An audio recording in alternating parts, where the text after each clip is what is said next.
स्वागत छ गाइज। आज चाहिँ म छुट्टीको दिन बोतल लिएर हिँडेँ, जुन चाहिँ मैले रुममा जम्मा गरेको थिएँ।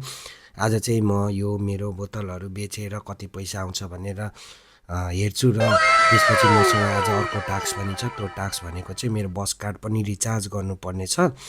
अनि त्यही भएर म आज चाहिँ गइरहेछु।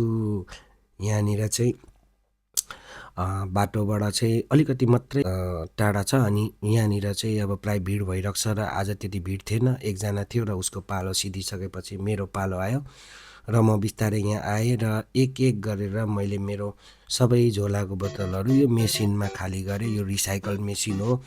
यसमा चाहिँ खाली बोतलहरू हाल्यो भने यसमा एउटा भौचर दिन्छ। त्यो भौचर चाहिँ तपाईँले काउन्टरमा साट्न सक्नुहुन्छ।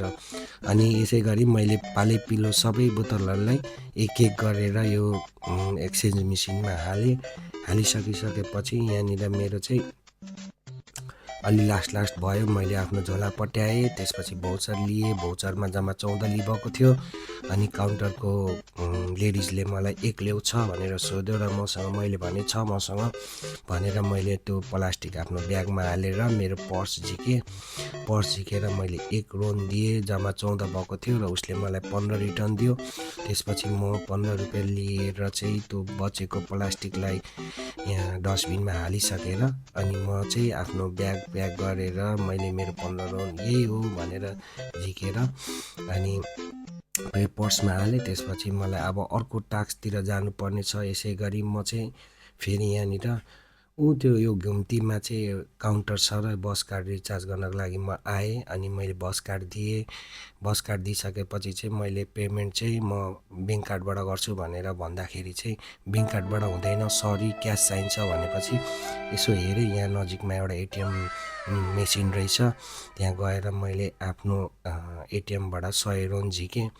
100 रोन झिकेर मैले मेरो कार्डलाई आफ्नो पर्समा राखेर ब्याग प्याक गरेर फेरि यहाँबाट एक्जिट लिएर चाहिँ म बिस्तारै आफ्नो कार्ड अनि पैसा लिएर चाहिँ फेरि त्यही काउन्टरतिर जाँदैछु। अनि त्यसपछि आजको मौसम एकदमै चिसो छ गाइज।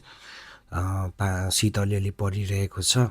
अनि प्रत्येक महिना हामीले 80 रोनको चाहिँ रिचार्ज गर्नुपर्छ। बसमा हिँड्दाखेरि चाहिँ त्यो चेक भयो भने फाइन हान्छ। त्यही भएर म काउन्टर पुगेँ अनि आफ्नो क्यास आफ्नो कार्ड दिएँ। मलाई रिटर्नमा 20 रिटर्न आयो। त्यसपछि रिसिभ अनि कार्ड मैले रिसिभमा स्ट्याम्प हानिदिनु भने अनि स्ट्याम्प लगाइदिनु भयो। अनि यसरी मैले क्यास कार्ड र मैले रिसिभ हेरेँ, रिसिभमा डेट सबै ठिक थियो। यति भन्दै आजको भिडियो यही नै सकाउँछु। धन्यवाद, बाई बाई।